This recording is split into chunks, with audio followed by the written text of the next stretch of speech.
Selamat siang, Assalamualaikum warahmatullahi wabarakatuh.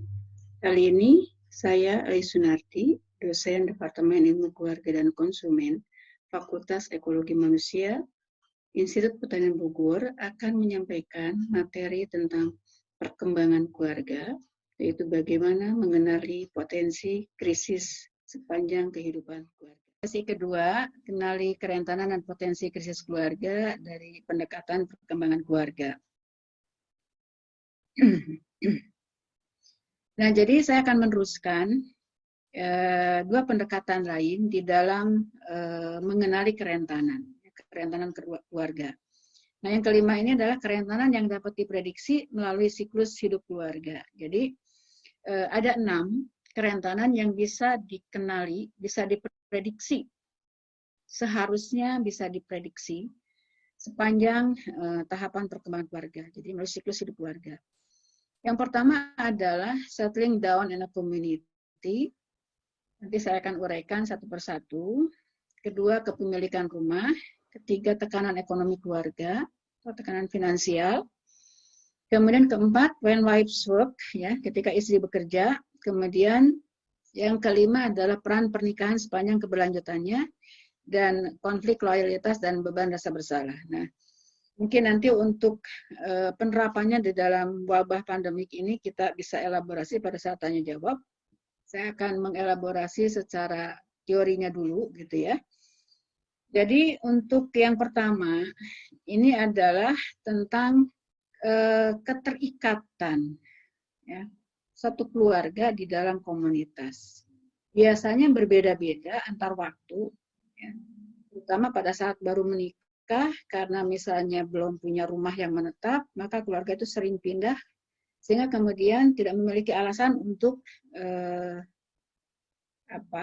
lekat dengan masyarakatnya. Padahal itu sebetulnya tidak betul. Jadi kapanpun, walaupun kita misalnya, walaupun satu keluarga itu hanya akan tinggal di suatu wilayah, ya, jangankan sampai tahunan, kontrak rumah 1 tahun 2 tahun sebetulnya, bahkan hanya sebentar pun, seharusnya adalah bagaimana mengajarkan kepada keluarga pasangan suami istri itu untuk lapor ke RT, ke RW, bertetangga dan sebagainya. Tapi polanya selalu demikian, sehingga kemudian seringkali tidak merasa punya kewajiban untuk melakukan settling down in a community. Nah, jadi biasanya keluarga itu baru merasa perlu untuk kenal tetangga ketika kemudian sudah memiliki rumah atau akan kontrak lama di suatu wilayah gitu ya. Dan pada saat kondisi seperti itu biasanya juga keluarga itu sudah relatif jarang didatangi oleh keluarga luas, sehingga kemudian merasa butuh untuk berkenalan dengan tetangga. Jadi ketika keluarga itu terlalu di awal karena memang kemudian mendapat perhatian dari keluarga luas, biasanya dia belum terlalu merasakan butuh terhadap tetangga. Nah, ini suatu hal yang harusnya dihindari oleh para keluarga muda. Jadi kalau keluarga tidak settling down in community, maka dia akan punya potensi krisis, itu tidak mendapatkan dukungan keluarga, tidak dikenal oleh masyarakat. Sehingga kalau ada apa-apa, masyarakat sulit untuk membantunya, sulit untuk mendukungnya. Kemudian kedua adalah kepemilikan rumah sepanjang siklus keluarga. Ya. Jadi hal yang wajar kalau pasangan baru menikah memang belum punya rumah. Ya, bahkan sekarang menjadi alasan pasangan tidak mau menikah karena belum punya rumah, sehingga kemudian menunda pernikahan bahkan sampai usia relatif tua. Itu juga tidak boleh menjadi alasan. Karena pada dasarnya kepemilikan rumah akan meningkat seiring dengan ekonomi keluarga itu meningkat. Nah, ini data di Amerika, ini memang tahun tua sih, tapi relatif yang sekarang pun relatif hampir sama polanya seperti ini. Tapi kalau di Indonesia kita belum punya data ini karena kita belum memiliki data tentang keluarga berdasarkan 8 tahapan ini. Jadi kita nggak punya tuh data berapa sih keluarga yang persatuan waktu itu yang terkategori 1, tahap 1, 2, 3, 4, 5, sehingga kemudian terlihat data kepemilikan rumahnya. Jadi sales couple memang masih sedikit, meningkat, ya. Kemudian pada saat launching stage itu paling tinggi. Nah, kenapa di middle years itu kemudian menurun? Biasanya karena banyak kebutuhan dari keluarga untuk mendukung anak, menikahkan anak, menyekolahkan anak, sehingga kemudian atau mungkin juga bangkrut dan sebagainya, sehingga terjadi penurunan. Ya. Nah, kemudian pada saat aging family kembali lagi meningkat biasanya karena keluarga kemudian pindah ke tempat yang lebih lebih kampung atau lebih daerah yang tidak terlalu mahal, memilih rumah yang lebih kecil sehingga memiliki uang cash lebih banyak, sehingga kemudian kepemilikan rumah menjadi lebih besar. Atau ketika anak-anak sudah bisa berkontribusi bagi orang tuanya, kemudian memilihkan rumah bagi orang tua yang sudah lansia, ya, sehingga terjadi peningkatan persentase kepemilikan rumah di saat di tahap 8 ini. Nah, di Indonesia sebetulnya datanya adalah relatif stabil, 22% dari keluarga itu tidak memiliki rumah, tapi memang tidak ada data itu ada di mana gitu ya, dan dari tahapan mana. Nah, kerentanan keluarga akibat ketidakmemilikan rumah itu akan sangat terasa. Contohnya sekarang ketika COVID-19, bagi orang yang sewa bulanan yang didapatkan dari hasil upah ya atau gaji bulanan gitu ya. Ketika dalam kondisi wabah seperti ini, maka akan sangat terpengaruh. Apalagi kalau misalnya keluarga-keluarga yang sewa bulanan itu dari pendapatan harian, ini akan menjadi sangat terpengaruh. Oleh karena itu, harusnya bagaimana keluarga ini memprioritaskan untuk punya rumah, sesederhana apapun, bahwa nanti rumah itu akan berganti ketika memiliki uang, itu nggak jadi masalah. Tapi lebih baik memiliki rumah dibandingkan dengan mengeluarkan uang untuk kontrak bertahun-tahun. Jadi lebih baik kemudian uangnya bisa dicicil untuk cicilan ataupun misalnya untuk memiliki yang kecil dulu, kemudian nanti berkembang pelan-pelan atau bahkan pindah rumah ke yang lebih besar. Karena kepemilikan rumah ini membuat keluarga menjadi lebih stabil. Jadi tidak terlalu mempertimbangkan tentang bagaimana harus memiliki uang untuk kontrak rumah. Ya, ini ilmu dasar di dalam pengelolaan finansial ataupun ekonomi keluarga adalah memenuhi kebutuhan yang paling rentan, yaitu untuk berlindung, yaitu rumah. Nah, kemudian yang ketiga dari kerentanan yang ketiga adalah tentang tekanan finansial, tekanan ekonomi sepanjang tahun-tahun kehidupan keluarga. Polanya biasanya adalah sama, walaupun dengan status yang berbeda-beda, bahwa pernikahan ini dimulai dan diakhiri dengan tekanan finansial. Ya. Jadi ketika biaya tinggi, pendapatan relatif rendah. Jadi baru nikah, ya baru bekerja, bahkan mungkin baru mencari kerja dengan penghasilan yang masih sedikit, karir yang masih rendah, gitu ya. Sementara kebutuhan ketika baru menikah, apalagi kemudian memiliki hamil anak pertama, punya bayi pertama, biaya melahirkan, biaya untuk bayi, biaya perobatan, itu luar biasa mahalnya. Jadi memang tekanan finansial itu paling tinggi adalah ketika di awal, dan kemudian juga nanti biasanya adalah di akhir ketika pendapatan atau bahkan sudah pensiun, gitu ya. Kalau misalnya tidak pensiun, bahkan tidak memiliki penghasilan, jadi hanya dari tabungan ataupun dari pemberian anak. Nah, jadi ini cirinya. Biaya tinggi pada awal pernikahan, tekanan keuangan tetap ada selama tahun-tahun membesarkan anak, sampai anak itu terakhir terbebas dari orang tua, maka tekanan keuangan akan tetap ada. Ya. Kecuali kalau perbandingan antara karir dan pendapatan dengan kebutuhan membesarkan anak ini lebih besar dari pendapatannya, gitu ya. Nah, makanya kemudian ketika anaknya, apalagi kalau anak itu cukup banyak, kemudian berdekatan, nah maka tentunya ada pertimbangan-pertimbangan bagaimana tentang kebutuhan finansial keluarga. Pasangan muda yang menikah dengan tekanan finansial dan sumber daya terbatas membutuhkan dan menerima bantuan paling banyak dari orang tua atau saudara mereka. Ya, jadi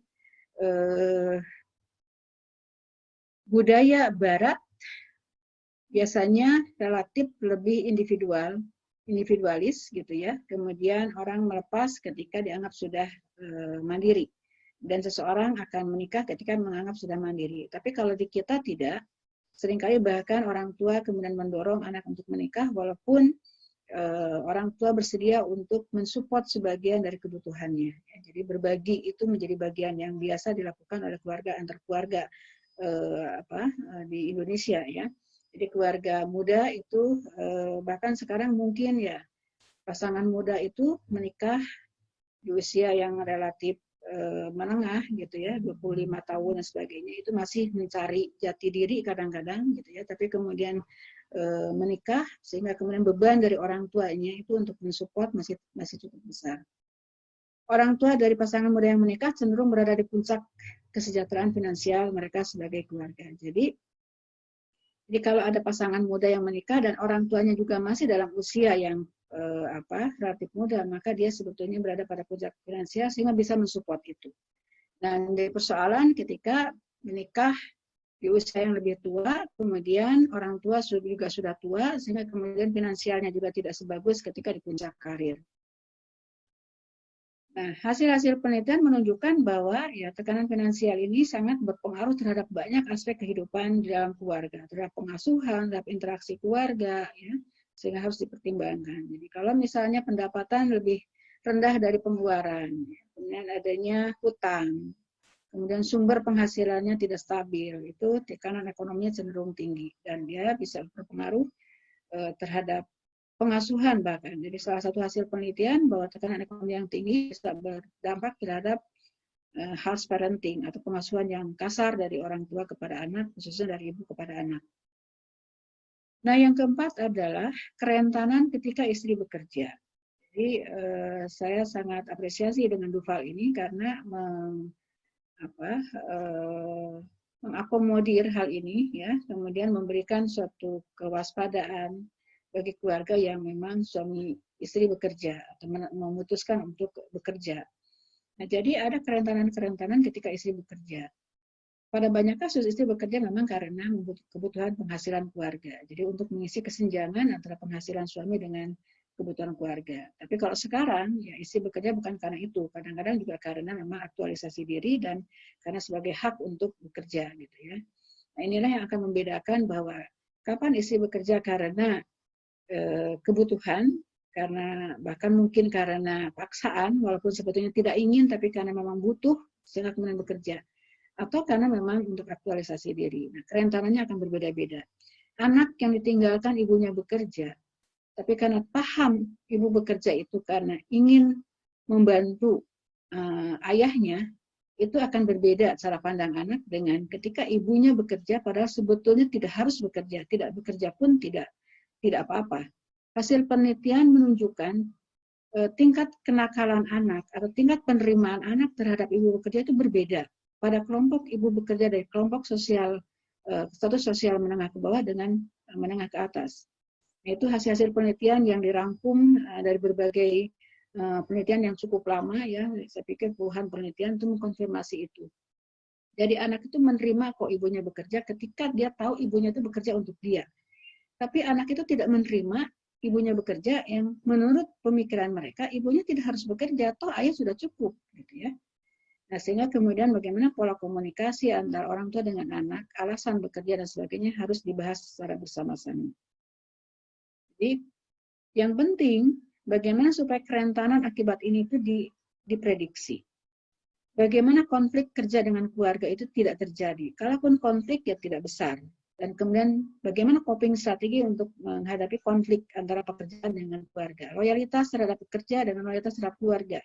Itu seringkali ditemukan dari istri yang bekerja.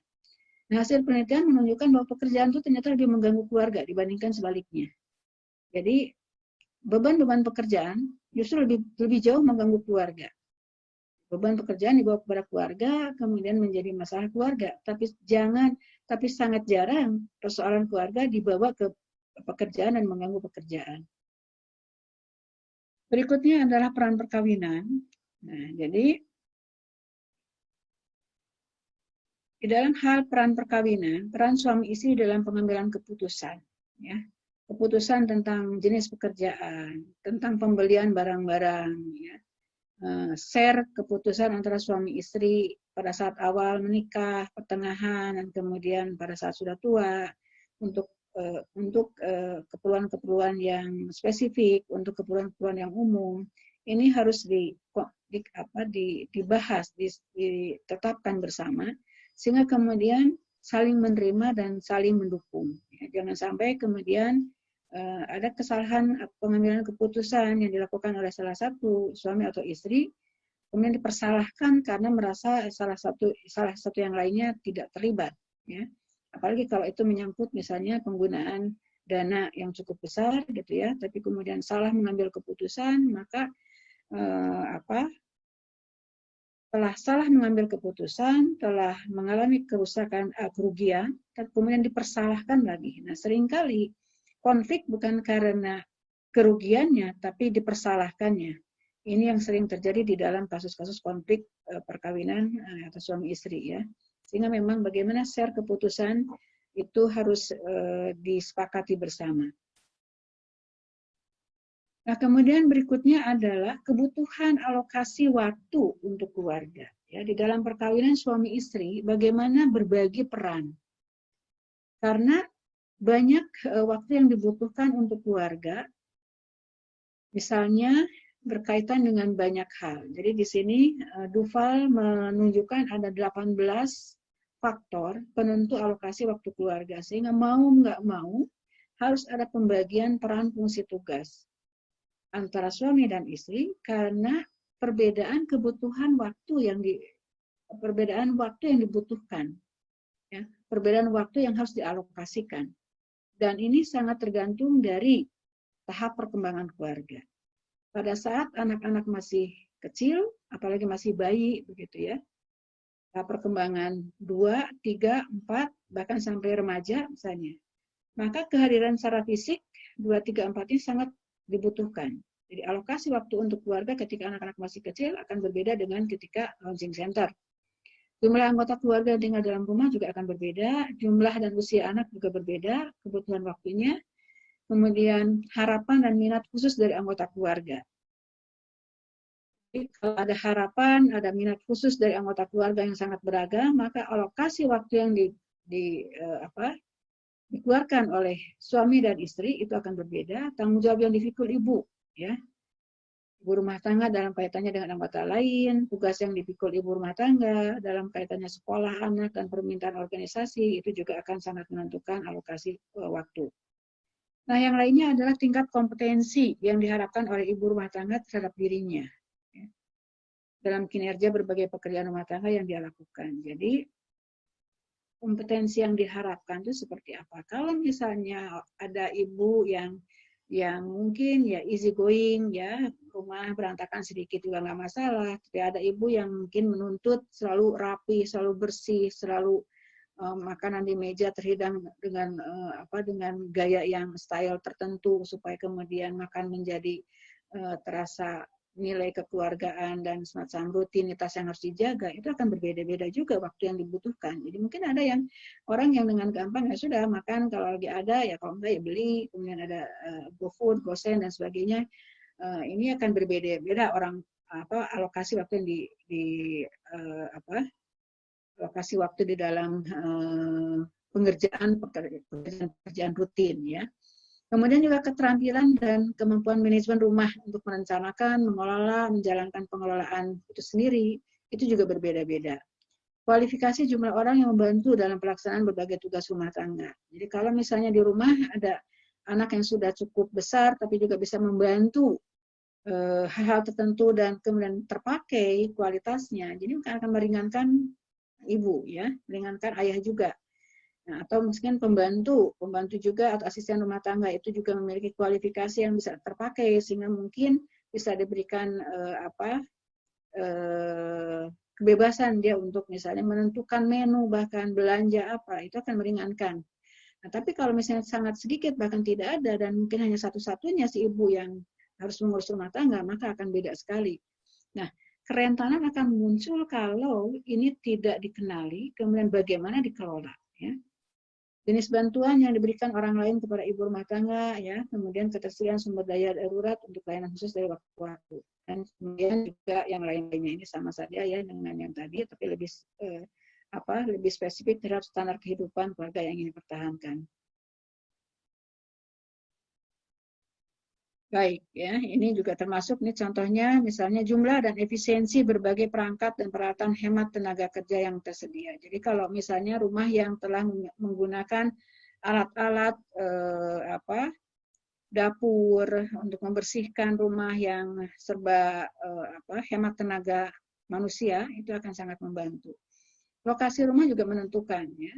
Lokasi rumah dalam hal waktu dan jarak yang diperlukan, ya, terhadap berbagai sumber daya, terhadap fasilitas, ke pasar, ke kantor, ke tempat-tempat publik yang kita perlukan, gitu akan sangat menentukan waktu. Ya, kadang-kadang ada yang mungkin untuk pergi ke satu tempat, satu tujuan aja bisa menggunakan perlu waktu 1 jam, tapi mungkin ada yang hanya sekedar 10 menit, 15 menit, maka ini juga akan sangat membantu, ya.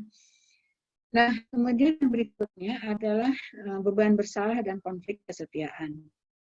Jadi sudah bisa ditebak dengan gampang bahwa kerentanan keluarga akan tinggi kalau keluarga memiliki beban bersalah dan konflik kesetiaan. Tapi beban bersalah dan konflik kesetiaan ini bisa diprediksi, sehingga kemudian tidak menyebabkan keluarga itu rentan. Kapan perasaan bersalah itu timbul? Dari loyalitas yang saling bertentangan, ya, yang muncul dari waktu ke waktu dalam berbagai hubungan intrakeluarga. Jadi kalau misalnya rasa bersalah karena tidak loyal kepada suami, atau suami tidak merasa tidak memperhatikan istri, ada kebutuhan yang tidak terpenuhi, orang tua ke anak membutuhkan dukungan, ingin dijemput, ingin ditemenin, tapi kemudian harus bekerja, harus mengerjakan yang lain, gitu ya. Nah, perasaan bersalah karena loyalitas yang saling bertentangan ini kadang-kadang tidak mudah dikenali, tapi dia sebetulnya sangat mengganggu terhadap kesehatan mental individu-individu yang memiliki sensitivitas terhadap itu. Ada individu yang cukup sensitivitas untuk merasa bersalah ketika tidak bisa memenuhi kewajibannya, tidak bisa memenuhi tugasnya, tidak bisa memenuhi harapan orang lain, gitu ya. Ada yang kemudian cuek. Nah, orang per orang juga akan berbeda-beda. Nah, orang yang memiliki kesadaran yang tinggi biasanya cukup rentan terhadap perasaan bersalah, kemudian akhirnya berdampak terhadap pekerjaan-pekerjaan di dalam keluarga yang tidak optimal dan mendatangkan kerentanan yang lain. Beban bersalah dan konflik kesetiaan juga sebetulnya bisa diprediksi, ya. Jangan sampai membawa kepada kecemasan, ya. Sehingga kemudian perasaan cemas, perasaan khawatir, perasaan tidak puas, dan kemudian tidak bahagia. Nah, hal-hal ini harus bisa diprediksi. Ketidakmampuan memprediksi itu juga bagian dari kerentanan. Akibat dari munculnya beban bersalah dan konflik kesetiaan menghasilkan kerentanan yang lain. Kemudian kebersamaan dan kepuasan perkawinan sepanjang kehidupan keluarga. Jadi terkait dengan kepuasan, ya, cinta di dalam ikatan perkawinan, frekuensi hubungan seksual ini juga punya polanya. Jadi semakin menurun, semakin lamanya perkawinan. Nah, persahabatan suami istri berada pada titik tertinggi di awal pernikahan dan kemudian juga menurun selama tahun-tahun membesarkan anak. Ada 6 hal yang patut diperhatikan untuk kita mengenali kerentanan akibat pada masing-masing poin kebersamaan kepuasan perkawinan. Pertama adalah seks sepanjang kehidupan keluarga. Terkait dengan merawat, membesarkan, dan mengasuh anak, ini mungkin relatif sama dengan tadi tugas perkembangan keluarga. Yang saya ingin tekankan nanti soal masalah mertua, kemudian kecenderungan keluarga untuk bercerai, dan terakhir adalah krisis dan juga pemecahan masalah keluarga pribadi. Nah, ini adalah seks sepanjang kehidupan keluarga. Intinya bagaimana keluarga mengelola hubungan seks sepanjang kehidupannya yang sama-sama memuaskan. Dan komunikasi menjadi hal yang penting. Kemudian kesediaan untuk memuaskan pasangan, kesediaan untuk berkorban, ini menjadi sangat penting. Karena kalau tidak, maka kemudian yang terjadi adalah kita tidak bisa memprediksi antara kebutuhan dengan pemenuhannya. Nah, kemudian ini saya lewati karena tadi sudah dibahas di tugas perkembangan keluarga, saya akan masuk di yang problem mertua.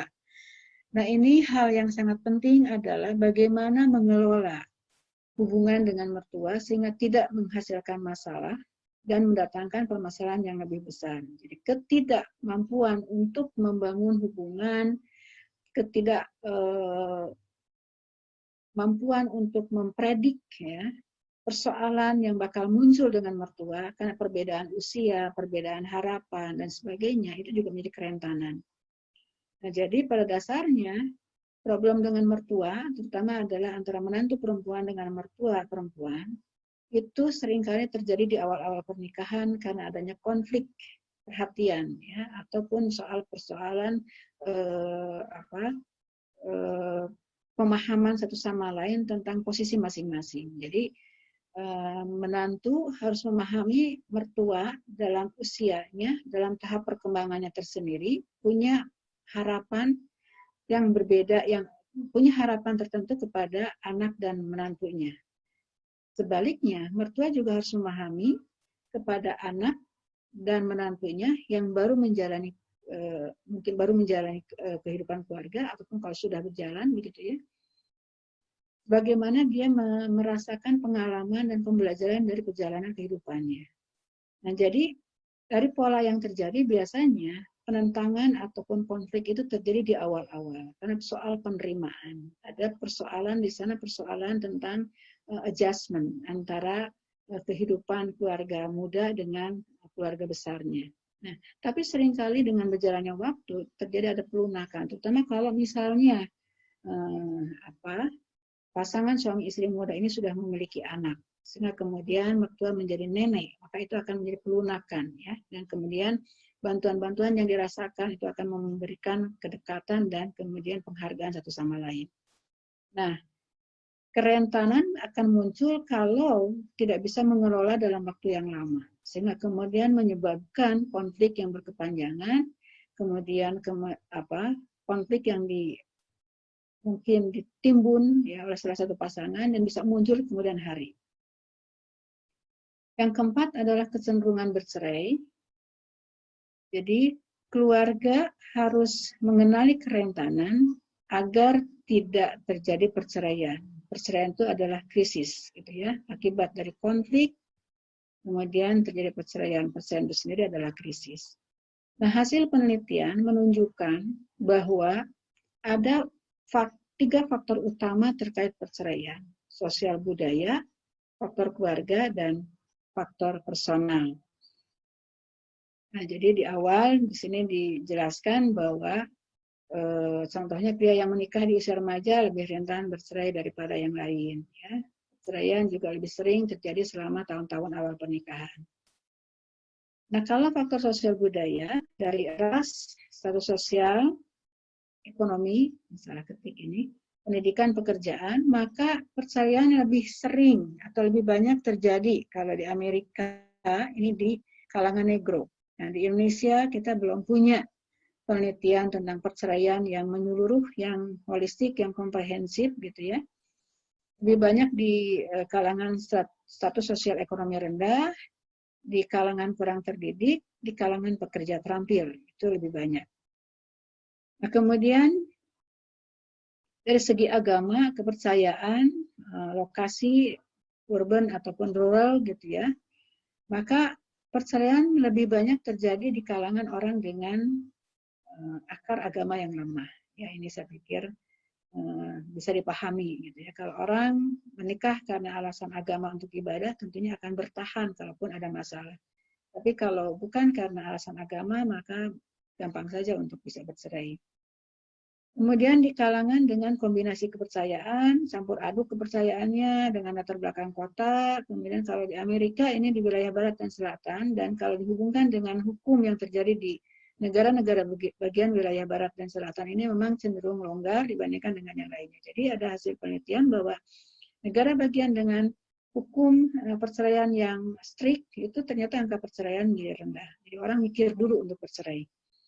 Dan penelitian lain adalah lebih banyak saat sejahtera dibandingkan dengan masa depresi. Jadi kalau misalnya kemarin hasil penelitian data menunjukkan di Cina, ketika di masa isolasi itu ternyata masih banyak perceraian, itu karena bukan ekonomi yang terdampak, tapi adalah pola hidup yang berbeda. Jadi selama ini adalah selalu terpisah sekian jam prime time seharian itu karena bekerja, tiba-tiba kemudian bersama, sehingga kemudian banyak konflik akibat dari perbedaan cara hidup, komunikasi, harapan, ya.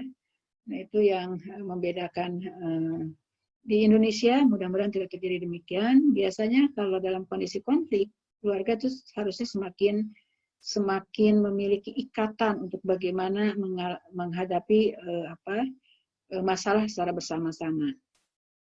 Nah, kemudian dari faktor keluarga, percayaan lebih banyak di antara anak-anak dari orang tua yang bercerai. Jadi memang orang tua harus pikirkan kalau mau cerai itu bahwa bisa terjadi juga kepada anaknya, karena anak akan menjadi melihat bahwa orang tua bercerai juga nggak masalah kok gitu. Jadi bahwa menjadi biasa aja, tidak tahu bahwa proses bagaimana menjadi bercerainya itu adalah suatu proses yang sangat berat. Tapi hanya melihat bahwa lebih baik bercerai kok daripada kemudian tengkar misalnya. Nah, itu seringkali juga sekarang sudah mulai sering diusahakan oleh anak-anak muda di Indonesia, ya. Kemudian dari anak-anak yang orang tuanya tidak bahagia, anak yang berkonflik dengan orang tua, ya. Kemudian perceraian, pernikahan karena hamil lebih dulu, gitu ya.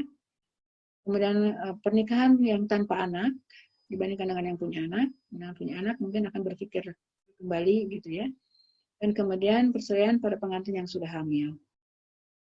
Nah, terakhir adalah kecenderungan bercerai dari faktor personal, umur, kematangan, tanggung jawab, motif menikah, persetujuan, dan personality. Jadi ini mudah untuk dipahami bahwa di bawah 20 tahun, ya, ini juga biasanya berkaitan dengan kematangan juga, karena kematangan emosi dan juga kepribadian yang di bawah, ya. Jadi kepribadian, perceraian lebih banyak terjadi pada yang egosentrik, yang rigid, yang neurotik, ya. Nah, kemudian yang motif menikahnya untuk pelarian. Jadi kalau sekarang kasus-kasus LGBT, para gay yang kemudian pura-pura menikah hanya untuk kemudian dikenal bahwa dia seakan-akan normal, dan mencari cara untuk bagaimana bisa bercerai, ya, dan kemudian kembali ke asalnya, gitu ya.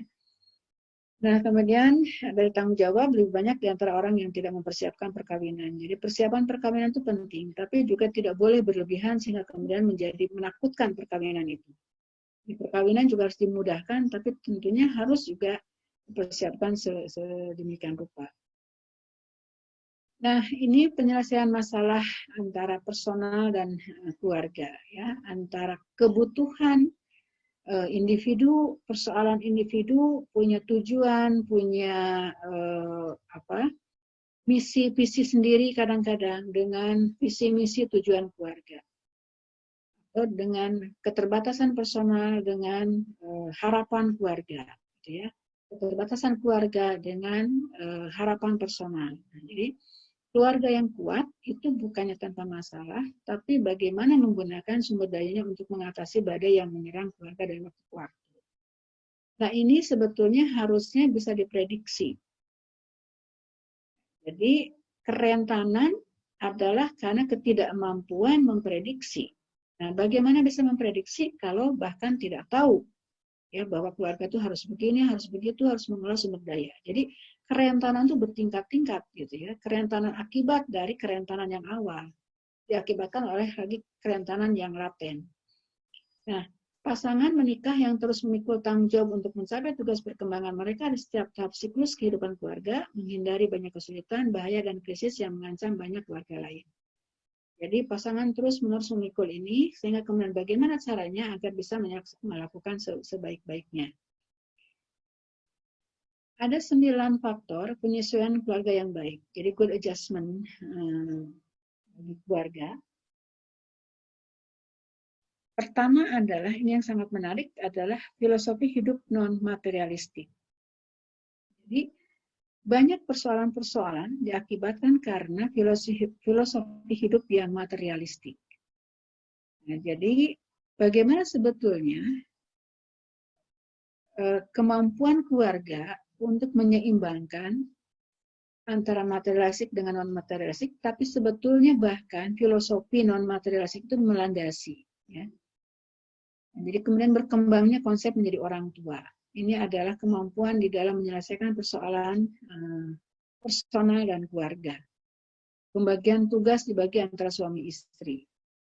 Ketidakmampuan keluarga untuk membagi tugas, ya, kemudian orang tua mengembangkan konsep yang lebih matang sebagai orang tua, kemudian filosofi hidup yang materialistik, itu menjadi sumber kerentanan. Sehingga sebetulnya yang diharapkan adalah yang sebaliknya. Kemudian kemampuan adaptasi keluarga, ketepatan persepsi keluarga mengenai masalah. Jadi tepat tidaknya persepsi tentang masalah. Sesuatu yang sebetulnya bukan masalah menjadi masalah. Persepsi masalah emosi sebagai perhatian keluarga, difusi kemungkinan dalam penyelesaian masalah keluarga, keterampilan istri dalam penyelesaian masalah, dan penyelesaian personal dari suami istri. Jadi ini adalah beberapa faktor yang harus dimiliki oleh keluarga. Dan kalau keluarga tidak memiliki kemampuan ini di dalam menyelesaikan personal dan keluarga, itu adalah bentuk dari kerentanan. Jadi bagaimana kita mengenali, ya, kerentanan-kerentanan agar tidak terjadi persoalan antara keluarga dan pasangan. Nah, bagian terakhir adalah tentang krisis keluarga. Jadi, krisis keluarga, gangguan signifikan, dicirikan dengan adanya gangguan signifikan, ya, terhadap organisasi dan struktur fungsi keluarga. Jadi, kalau saya membagi dari beberapa aspek, misalnya agama, ya. Jika keluarga jauh dari agama, bahkan mungkin dilecehkan, keluarga itu sudah krisis. Kemudian dari ekonomi, itu tekanan ekonomi yang tinggi, hutang dan beban tinggi, bahkan mungkin terjadi kebangkrutan. Dari kesehatan, ketika ada anggota keluarga, ya, atau bahkan kepala keluarga terkena masalah kesehatan yang berat, ya, sekarang mungkin sudah cukup banyak keluarga yang menghadapi ini, misalnya keluarga yang terkena, salah satu anggota keluarganya terkena HIV/AIDS, ya, kecanduan narkoba, dan sebagainya. Nah, dari hukum, anggota keluarga terlibat pidana dan perdata dengan tingkatan yang sangat signifikan. Ya, kalau mungkin terlibat suatu urusan pidana perdata, tapi kemudian mungkin sederhana, ya itu tidak akan terlalu menyebabkan krisis. Demoralisasi, terkait dengan penyimpangan, kekerasan fisik dan seksual, pornografi, pornoaksi, ya, adiksi game, gadget, narkoba. Nah, kemudian dari segi psikologis, ya, krisis keluarga itu yang sering muncul adalah sebagaimana juga hasil penelitian dari Holmes and Rahe. Kehilangan itu adalah stresor tertinggi, itu 100%, ya. Nah, jadi kehilangan dalam bentuk perceraian, pemutusan ikatan suami istri, kematian, itu bisa menyebabkan krisis keluarga, kehilangan kepercayaan. Jadi kehilangan itu bukan hanya kehilangan secara fisik, tapi juga kehilangan kepercayaan. Bahkan kalau di dalam teorinya manajemen stres, kehilangan ide itu bisa menjadi sumber stres yang sangat tinggi. Kemudian rasa hormat dan kepatuhan, luka batin, saling membenci, ya. Jadi kalau ada anggota keluarga saling membenci gitu, ya, itu udah krisis buat keluarga. Konsep diri yang negatif, ya, agresif, perilaku yang agresif. Dan terakhir adalah sosial. Ketika keluarga antisosial, ya, sebagian atau seluruhnya. Kemudian ketika keluarga aset protektif sosialnya rendah. Nah, ini ditunjukkan oleh tidak memiliki orang yang jadi teladan, dipercaya ketika diperlukan. Tidak yakin ketika kita membutuhkan bantuan akan ada orang yang membantu kita. Jadi kalau misalnya saya punya masalah, kalau keluarga kita punya masalah, akan berapa banyak keluarga yang siap membantu kita, akan ada berapa banyak yang akan siap membantu kita. Nah, jadi kalau sampai tidak ada, sampai bingung bahwa kita tidak memiliki aset protektif sosial, itu termasuk yang krisis.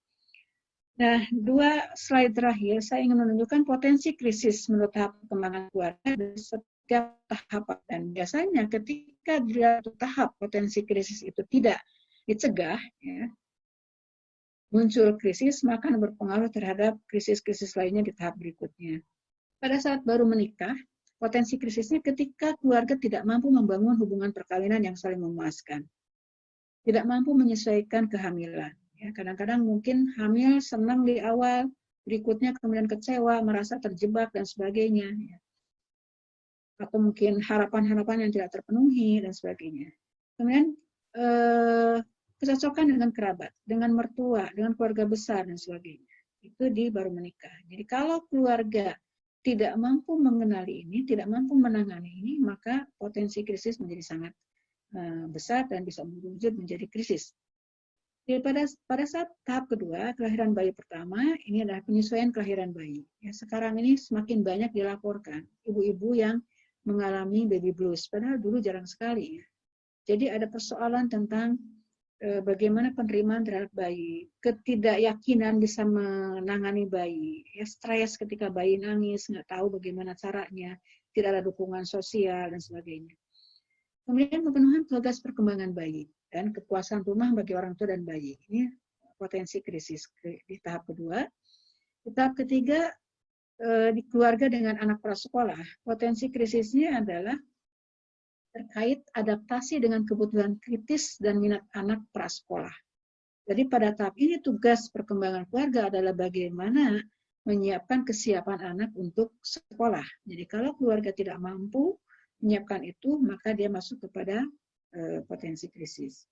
Nah, kemudian juga bagaimana coping, ya, berhadapan dengan energy depression atau kekurangan energi, kehilangan tenaga dan berkurangnya privasi sebagai orang tua, saking banyaknya hal yang harus dilakukan, ya, menangani anak secara fisik, gitu ya, kelelahan, kemudian berkurangnya privasi sebagai orang tua. Jadi dilaporkan banyaknya perselingkuhan juga dimulai pada fase ini. Nah, kemudian keluarga dengan anak usia sekolah, bagaimana keluarga, ya, ayah, ibu, dua-duanya, atau ibu yang lebih banyak, sesuai dengan pembagian tugas yang disepakati, itu menyesuaikan diri, mencocokkan, ya, dalam komunitas keluarga anak usia sekolah. Ini sangat penting, karena akan menjadi kunci dari tugas prestasi perkembangan anak usia sekolah. Kemudian bagaimana mendorong prestasi pendidikan anak. Seringkali prestasi anak itu ditentukan bagaimana orang tua mampu mencocokkan diri, mampu lekat, mampu berpartisipasi dengan komunitas keluarga anak usia sekolah. Dan kemudian mendorong prestasi pendidikan anak. Jadi prestasi pendidikan tidak harus selalu ditunjukkan dengan ranking, ya, walaupun ranking sendiri itu menurut saya tidak menjadi masalah asal tidak terjadi pemaksaan, karena itu adalah standar yang perlu dijadikan acuan. Yang penting adalah bagaimana memperlakukannya, tidak memberikan stres terhadap anak. Terhadap itu merupakan bagian dari proses yang harus dijalani dan ditingkatkan. Nah, berikutnya adalah potensi krisis menurut tahap ke-5, 6, 7, dan 8. Jadi pada tahap keluarga dengan anak pertama remaja, usia remaja, potensi krisisnya adalah ketika keluarga tidak mampu menetapkan keseimbangan, tidak mampu memilih, bahkan tidak tahu mungkin bagaimana keseimbangan kebebasan dan tanggung jawab sesuai dengan kematangan remaja. Ada remaja yang bisa diberikan kebebasan yang lebih besar karena sudah menunjukkan tanggung jawab, ada yang tidak bisa, batasnya di mana, dan sebagainya. Nah, kemudian bagaimana juga orang tua pada fase ini menetapkan, ya, interest, minat-minat setelah mengasuh anak sampai usia remaja di karir, ya, dan kemudian juga bagaimana orang tua juga harus berkembang pribadiannya, kemudian tugas perkembangannya. Jadi sudah menjadi kebutuhan. Kalau sebelumnya itu sangat disuguhkan dengan bagaimana membesarkan anak secara fisik, kehadiran secara fisik bahkan, maka di usia ini pengawalan anak remaja tidak harus selalu dengan fisik, sudah mulai berjarak, sehingga kemudian kebutuhan orang tua untuk berkembang menjadi lebih besar. Nah, pada fase 6, fase launching center, fase launching age, ya, jadi bagaimana keluarga melepaskan anak, ya, dewasa muda dengan cara yang layak. Mengetahui bahwa anak sudah bisa lepas ke lingkungan yang baru, tapi bagaimana mengawal, mengontrol, membantunya dengan cara yang konstruktif dari rumah. Jadi mengetahui anak itu kemana, dia sudah seakan menjadi orang dewasa muda, masuk dewasa untuk lebih mandiri lagi gitu ya. Nah, tapi dengan cara yang konstruktif. Jadi mungkin tetap bisa mengawal, tetap membantu, tetap bahkan mungkin juga dalam hal-hal tertentu itu orang tua masih tetap otoritasnya tinggi, tapi tidak ditunjukkan dengan cara yang eksplisit. Jadi mungkin mengawal keputusan-keputusan anak yang sudah keluar rumah karena menikah, bagaimana memilih rumah, memilih pekerjaan, kemudian jenis pekerjaan dan sebagainya ya. Jadi intervensi berdasarkan pengalamannya, tapi tidak terlihat seperti mengintervensi. Karena anak walaupun sudah dewasa muda dan dikatakan mandiri, tapi tentunya masih membutuhkan dukungan-dukungan dalam pengambilan keputusan sehingga tidak terjadi kesalahan di dalam mengambil keputusan. Jadi kesalahan di dalam mengambil keputusan pada saat ini akan sangat berdampak terhadap kehidupannya kelak. Sehingga justru biasanya orang tua harus lebih mengawal dan memperhatikan terhadap keputusan-keputusan yang diambil anaknya. Jadi kalau misalnya orang tua mengatakan terserah kamu karena kamu sudah dewasa, itu seringkali juga tidak berlaku. Ya. Karena orang tua ketika memiliki pengalaman, memiliki pengetahuan yang lebih baik, maka bagian dari perlindungan, bagian dari kasih sayang anak adalah mensupport anak dengan cara yang konstruktif gitu ya, agar anak tidak salah mengambil keputusan. Nah, kemudian pada tahap 7, perkembangan yang ke-7, keluarga di usia menengah ya, biasanya di sini adalah emptiness, itu sarang yang kosong. Jadi tinggal suami istri kembali hanya berdua ya. Bagaimana membangun kembali ikatan pernikahan. Jadi seringkali ikatan pernikahan monoton sekian lama karena fokus dari orang tua lebih kepada anak, bagaimana supaya anak tumbuh berkembang mandiri sesuai dengan kematangannya. Jadi energi orang tua itu lebih banyak dihabiskan untuk anak, gitu ya, belum lagi untuk karirnya masing-masing. Maka membangun kembali ikatan pernikahan ketika menjelang masa tua, mempersiapkan masa lansia ini dilakukan di usia menengah ini. Jadi misalnya sering jalan berdua, kemana-mana mungkin saling support, ada keperluan suami si istri ikut, keperluan istri suami ikut, support ya. Nah, memelihara ikatan kerabat dengan generasi tua maupun yang muda. Jadi pada usia inilah kemudian kaderisasi, transfer knowledge, transfer kearifan kepada yang muda, kemudian memberikan kedekatan dengan kerabat yang lebih tua untuk mensupport, karena pada masa ini justru lebih banyak berkontribusi kepada keluarga besar.